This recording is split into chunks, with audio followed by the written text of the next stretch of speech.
ser humano tiene un apego extraordinario a ese mundo que es un mundo familiar y que se llama, de una manera confusa, zona de confort. La zona de confort no necesariamente es cómoda, la zona de confort sencillamente marca un entorno familiar, es decir, algo conocido. Y verdaderamente, aunque el cerebro humano sí está preparado perfectamente para hacer frente a los desafíos, los cambios, la incertidumbre, la volatilidad, la complejidad, todo eso, la mente humana, por una serie de condicionamientos, no está nada a gusto con los cambios. Entonces nosotros lo que necesitamos es descubrir qué podemos hacer para navegar por esta tormenta con serenidad, con entusiasmo y con confianza. El ser humano ha de entender varias cosas. Primero, que cuando pasa por un momento de incertidumbre, un momento complejo que no puede controlar, eso se experimenta como sufrimiento. No es agradable y tenemos que ser capaces de trascender ese dolor, tenemos que ser capaces de trascender esa dificultad para crecer. Aquí es donde hay que poner en marcha un concepto que se llama resiliencia y nos recuerda un poco ese junco que cuando el viento lo empuja se dobla, se pliega, pero no se quiebra.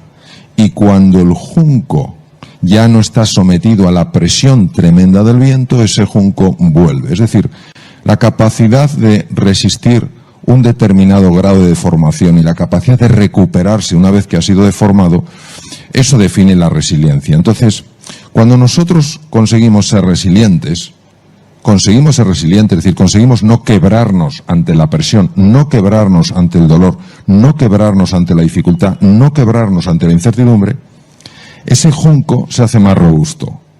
Y a ese junco en el futuro le deformarán mucho menos los acontecimientos exteriores y se recuperarán mucho antes. ¿Nosotros cómo podemos ganar en resiliencia en esta situación? Pues nosotros tenemos que tener en cuenta que sea en el trabajo, sea en las relaciones personales con tus seres más queridos, sea con tus clientes, sea contigo mismo, contigo misma. Hay una serie de dimensiones presentes en todo ser humano que si las cuidamos es inevitable que aumentemos la resiliencia, inevitable. ¿Y por qué son 3 dimensiones? Pues porque el ser humano es así, es como si vemos un precioso tapiz y ves que tiene 3 hilos de colores y si tú quitas uno de esos hilos, el tapiz ya no es el mismo. Uno de los colores correspondería a la dimensión física, a nuestra corporalidad, a nuestro cuerpo. La otra dimensión correspondería al aspecto mental, al funcionamiento de nuestra mente.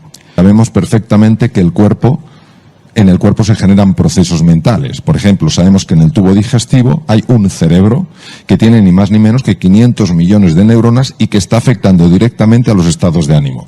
También sabemos, por ejemplo, que el corazón tiene aproximadamente 45.000 neuronas y que está mandando simplemente con la frecuencia cardíaca un mensaje al centro del miedo en el cerebro para decir si el entorno es seguro o no. Es decir, no es el cerebro el que informa al corazón, es el corazón el que informa al cerebro. La mente, por tanto, es probablemente un puente entre el mundo de la energía y el mundo de la materialidad, o podríamos decir entre el mundo del espíritu concebido de una manera muy amplia y el mundo de lo material. Bien. Y la tercera dimensión es la dimensión anímica, es decir, es lo que trasciende al ser humano, es el interés por los demás, es el amor a la naturaleza, es por tanto celebrar siempre la diversidad, es no permitir ni que ideas políticas, ni que ideas religiosas, ni que ideas culturales puedan separarnos en lo más profundo que es nuestra humanidad, nuestro anhelo de estar juntos, nuestro anhelo de ayudarnos unos a otros a ser más felices y sufrir menos. Entonces, si nosotros cuidamos estas 3 dimensiones, la dimensión física, la dimensión corporal, la dimensión mental, que obviamente está conectada como ese hilo con los otros hilos del tapiz, y la dimensión anímica, inevitablemente hay un aumento de resiliencia y de esta situación vamos a experimentar como consecuencia de esto un crecimiento. Es decir, después de esta situación traumática, que es la que es y que es dura y es desagradable, experimentaremos un crecimiento. Es decir, en lugar de quebrarnos, de ser un junco que se quiebra, o un junco que se queda doblado y no puede volver a su situación de partida, nos convertimos en juncos mucho más flexibles y simultáneamente mucho más robustos. Es decir, pasamos de la consistencia del hierro a la consistencia del acero. El acero no solamente es más sólido que el hierro, sino que es más resiliente que el hierro. ¿Qué aspectos tenemos que cuidar en las tres dimensiones? La dimensión del cuerpo, la dimensión de la mente y la dimensión anímica, la dimensión del alma, entendida en un sentido amplio, como trascendencia, del verbo transcando, ir más allá de uno mismo, de su propio ego, de su propio yo. A nivel corporal hay que hacer varias cosas para cuidar el cuerpo, la dimensión corpórea. La primera cosa es el ejercicio físico. El sedentarismo acaba matando. Pero el ejercicio físico es importante para cuidar el cerebro. Está demostrado que cuando uno hace ejercicio físico, las posibilidades de caer en un proceso de ansiedad o depresión se reducen drásticamente. En segundo lugar, hay que cuidar la nutrición. Todos estamos experimentando estrés. El estrés no es más que la salida de lo familiar. Se activan automáticamente los mecanismos del estrés. Y cuando uno se estresa, se libera cortisol. Y el cortisol lo que quiere es llenar la sangre de azúcar. Entonces nos convertimos en personas ávidas de dulces. Esos dulces que se ingieren en exceso, se sabe que producen inflamación cerebral, que favorece la aparición de ansiedad y depresión. No la queremos, ni la ansiedad ni la depresión, en ningún momento de la vida, y menos en una situación donde tenemos que estar especialmente entusiastas y con un ánimo más elevado. En tercer lugar, el tema del dormir. Vamos a ver. Durante el sueño se activan genes nocturnos que evitan que haya mutaciones cancerígenas. Durante el sueño, el sistema linfático que limpia el cerebro de proteínas anómalas que si se acumulan pueden dar trastornos degenerativos. Hay que acostarse sin estar viendo pantallas que emitan luz azul, porque interferimos la liberación de melatonina, que empieza a liberarse a las 9 de la noche y alcanza su pico entre las 11 y las 3. Si nosotros no cuidamos el descanso y nos dedicamos a estar todo el rato contestando emails, viendo cosas, interferimos el sueño y aumenta los niveles de estrés, favorece la ansiedad y favorece la depresión. Eso en cuanto a la parte física, para no extenderme. Habría otras dimensiones que son la respiración y la postura, pero bueno, las dejo para otra ocasión. La parte mental. Me voy exclusivamente a una cosa. No hay que tolerar que la mente nos lleve al pasado para lamentarnos por lo que hicimos o dejamos de hacer, o que nos proyecte al futuro para preocuparnos por lo que va a suceder y que no vamos a ser capaces de gestionar. Esto es una enfermedad de la mente que se descubrió hace 3.500 años y que está perfectamente reflejado en el Bhagavad Gita. ¿Cómo lo hacemos? Entrenando el músculo de la atención. Las prácticas de la meditación, las prácticas del mindfulness nos ayudan a centrar la atención y a saltar de lo que se llama la red neuronal por defecto a la red ejecutiva central. La red neuronal por defecto es la base de la infelicidad del ser humano y influye directamente en la enfermedad. La red ejecutiva central se activa cuando nos enfocamos en la tarea. Mejora el funcionamiento del sistema inmune, que es precisamente el que nos tiene que defender de los virus. Además, nos hace sentirnos más tranquilos, más confiados y nuestro rendimiento aumenta. Luego, a nivel mental también hay que hacerlo. Y termino con la parte anímica. La parte anímica no tiene sentido si no trascendemos el yo y nos encontramos con el tú. Y nos encontramos para generar el nosotros. Es el momento de la cordialidad. Es el momento de la empatía, es el momento de la compasión. Si nos queremos encontrar, los ojos son los primeros que transmiten la mirada apreciativa. El tono de voz también. Y hay una energía que ya se puede medir, que emite el propio corazón y que llega a la otra persona. Entonces, si cuidamos esos aspectos, aumentaremos nuestra resiliencia y cuando esta situación pase, ¿qué pasará? Diremos, fue duro, hemos crecido. El ser humano tiene la capacidad de levantarse siempre una vez más de las que se cae. Decía Churchill, todo triunfador fue un fracasado que jamás se dio por vencido. ¿Cómo superar episodios duros? Hay dos formas de ver la vida, como algo completamente azaroso o como algo perfectamente organizado por una inteligencia de otro orden. Para mí, en mi vida personal, considerar y el vivir conectado con una vida que quiere lo mejor para mí me ha ayudado muchísimo a pasar de una forma distinta episodios duros. Entonces, lo que normalmente en el mundo de la pura evolución, lo que se llama el materialismo, que no es la negación de lo material, es que todo se justifica desde la materia, donde el materialismo se queda corto, a mí me parece que la trascendencia nos abre. Para el materialismo puro sería una casualidad, desde la otra dimensión sería una causalidad.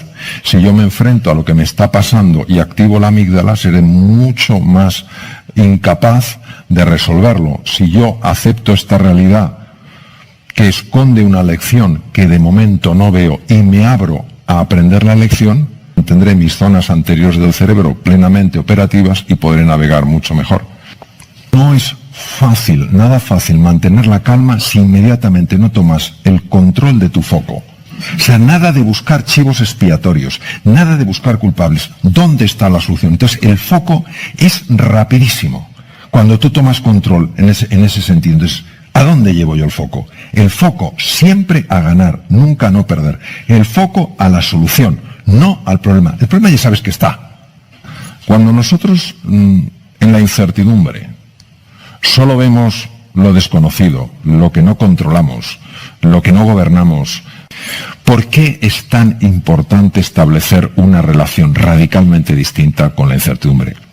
A veces, cuando uno le da la vuelta a una situación, puede encontrar una oportunidad. Pero si ya la rechaza, si ya se resiste, es imposible. Entonces, claro que va a haber complejidad, claro, la hay, claro que hay peligros, por supuesto, pero no es lo único que hay. También hay oportunidades, también hay posibilidades, también hay caminos. ¿Y por qué es tan importante que asociéis a incertidumbre la palabra oportunidad? Porque quiero que abráis otros cajones en el inconsciente. Cajones de ilusión, cajones de posibilidad, cajones de crecimiento, de evolución. Y cuando tú vas entrenando este lenguaje transformacional, dices, de acuerdo, incertidumbre, es verdad que noto estas sensaciones de incomodidad, pero me voy a posicionar que también hay oportunidad y sabemos que es así. Tú vas trayendo ese registro que va de alguna manera compensando esa sensación de sentirte perdido, de sentirte perdida, y que te ayuda a adaptarte. Biológicamente, esto, ¿cómo sucede? Pues sucede de la siguiente manera, fijaros. En un entorno nuevo, en la nueva realidad, todos vamos a tener que estar muy atentos a lo esencial, descubrir los patrones que funcionan. Tengo que ser muy rápido aprendiendo. Tengo que ser creativo a la hora de encontrar nuevas soluciones a situaciones en las que no me he visto antes. Todo eso depende de la parte anterior del cerebro, de lo que se llama el cerebro ejecutivo. Pues cuando nuestro detector de miedo, nuestro detector de peligro se activa, todas esas capacidades las pierdo. Por eso, mi propuesta es siempre ir a cualquier terreno marcado por la incertidumbre, y esta realidad, la nueva realidad, lo es, con esa mente abierta, deseando conocer, deseando comprender, deseando explorar, deseando mejorar y deseando evolucionar. ¿Qué es la felicidad? Es un estado de serenidad, es un estado de equilibrio y de paz, incluso en medio de la dificultad e incluso en medio del sufrimiento. Por eso yo diría que la felicidad no es necesariamente un estado emocional, sino un estado de conciencia, una perspectiva sobre las cosas. Precisamente lo único que no nos podrá nadie quitar. Cómo decidimos, cómo elegimos relacionarnos con las cosas que nos pasan en la vida. Y es muy importante que sepamos que eso existe, que necesitamos utilizar eso y que ese espacio de libertad es un espacio que se conquista día a día. Nos sentimos solos, nos sentimos perdidos, nos sentimos en peligro. Y cuando una persona se siente así, cuando una persona está a la defensiva, de manera natural se vuelve irritable. Cuando alguien está irritable, el comentario más nimio puede producir una sensación incómoda en esa persona y reaccionar de una manera, digamos, agresiva o violenta. Si nosotros fuéramos un poquito más conscientes de que solo se crece en compañía con las otras personas, que la cosa más hermosa del mundo es la generosidad, que hacer algo por los demás es la fuente de la felicidad. Si disfrutamos con el éxito de los demás, si aparcamos nuestras envidias y celebramos pues esos pequeños triunfos que otras personas tienen, si entendemos que no hay enemigos, sino sencillamente maestros que nos ayudan a mejorar en algunas cosas, entonces no nos acercamos al mundo en esta situación tan defensiva, sino en una situación mucho más de explorar, de comprender, de conocer. Y ahí está el origen de toda grandeza. Desde mi punto de vista, todos los procesos que lesionan al ser humano empiezan en el egoísmo. El egoísmo no quiere decir que no me pueda cuidar a mí mismo. Es fundamental que me cuide a mí mismo para poder cuidar a los demás. El egoísmo es cuando yo me convierto en el único centro de todo. A las demás personas las convierto en objetos que solo sirven para conseguir mis fines. El origen de toda grandeza es la generosidad. Lo que pasa es que desde el punto de vista del ego, cuando el ego es muy estanco, la generosidad se vive como una pérdida. ¿Cómo calmar la mente? La mente se parece mucho a el agua. Cuando está agitada no se puede ver el fondo, no se puede ver lo que tienes en realidad, ni tus talentos, ni tus capacidades, ni tus energías dormidas. Es la única manera que yo he visto en la que realmente se puede calmar esa mente, es cuando nos observamos en lugar de juzgarnos. Cuando observamos nuestras emociones, cuando observamos nuestros pensamientos, es decir, cuando en lugar de ser los protagonistas de la película, nos convertimos en espectadores de esa película. Solo cuando uno tiene una distancia de perspectiva, puede conseguirse que esa mente se calme. La mente tiene dos formas, la forma agitada y la forma calmada. A la forma calmada a mí me gusta llamarla consciencia, que es el darse cuenta. Y a la mente agitada me gusta llamarla la mente confusa, la mente que enjuicia. Entonces, más que la no mente, es la mente tranquila. Se utiliza el concepto no mente porque para llegar a esa mente tranquila hay que penetrar en el silencio. Y la mente agitada no soporta el silencio. La mente agitada solo quiere que estemos constantemente pensando y constantemente moviéndonos. Para poder sacar partido al inconsciente hay que ser capaz de influir en el inconsciente. Al inconsciente solo se le influye o con imágenes o con emociones. Cuando usamos la imaginación y las emociones de una forma conjunta, el inconsciente siempre lo recoge. Es decir, al inconsciente no se llega con conocimientos, se llega con experiencias. El dominio de la atención puede ser incluso más importante que la inteligencia que una persona tenga. Saber concentrar la atención en lo relevante y alejarse de tontunas y de distracciones es lo que permite realmente que el aprendizaje tenga lugar. La atención hay varias formas de cultivarla. Es un entrenamiento diario. Una de las formas más potentes que se ha encontrado es lo que se llama mindfulness o atención plena. Este ejercicio de la atención es muy importante y ayuda muchísimo en la vida. Segundo tema es efectivamente el tema de la nutrición. El cerebro solo puede consumir glucosa y oxígeno. La glucosa hay que dársela.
Al cerebro de una forma continua. Hay que comer entre 5 o 6 veces y fundamentalmente hidratos de carbono que liberen el azúcar de una forma progresiva, no en picos. En tercer lugar, para mantener la atención Es esencial dormir de forma constante un mínimo de 7 horas, entre 7 y 8 horas. El ideal son 8.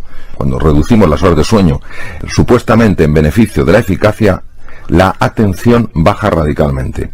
Y hay otro punto, que es el ejercicio físico. El ejercicio físico es muy, muy importante porque mejora clarísimamente la atención. ¿Cómo superar el miedo? Tenemos que distinguir dos clases de miedo. El miedo que nos ayuda a ser sensatos y prudentes y el miedo nos lleva hacia el bloqueo. A eso yo lo llamaría pánico. Sabemos perfectamente que cuando el pánico se apropia de nuestra vida hay cambios profundísimos en el riego sanguíneo del cerebro, aquellas áreas cerebrales que nos permiten ver las cosas con perspectiva, tomar decisiones correctas, ser más creativos para buscar una salida eficaz. Esas áreas son profundamente bloqueadas. Se sabe perfectamente que hay una zona del cerebro, la zona prefrontal izquierda, que se puede trabajar, que se puede educar, que se puede entrenar y que es capaz de mantener a raya esos núcleos amigdalinos, mantener a raya la amígdala, para que no se dispare de una forma inadecuada o para que no se dispare con demasiada intensidad. La forma de entrenar el área prefrontal izquierda está ya muy definida. Por ejemplo, una de ellas es el organizar tu tiempo. Dedicar los 10 primeros minutos del día a decidir qué va a ser lo prioritario para ti, para no verte luego inmerso en un montón de cosas que te están robando la paz. En segundo lugar, el ejercicio físico. Se sabe que el ejercicio físico tiene la capacidad de modular muchísimo la activación amigdalina para que no se produzca con tanta intensidad. La meditación entendida como un espacio de calma, de silencio, donde sencillamente te encuentras con una...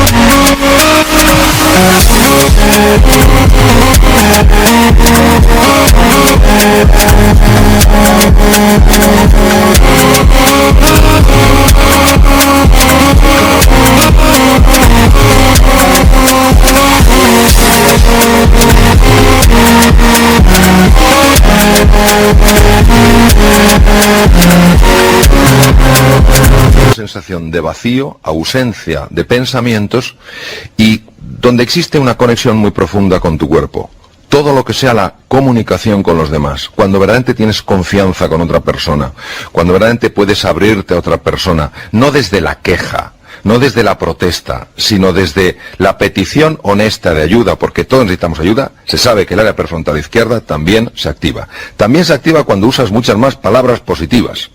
Es decir, cuando cambias palabras que de entrada nos sumergen en la preocupación, en la angustia, en la desesperanza, utilizas más palabras positivas. Y también se entrena el área prefrontal izquierda cuando te acostumbras a llevar tu atención a lo que hay de bello en la vida, a lo que hay de valioso en la vida, a lo que hay de inspirador en la vida. Claro, esto pide un entrenamiento, una voluntad, un compromiso, pero hay tanto para ganar.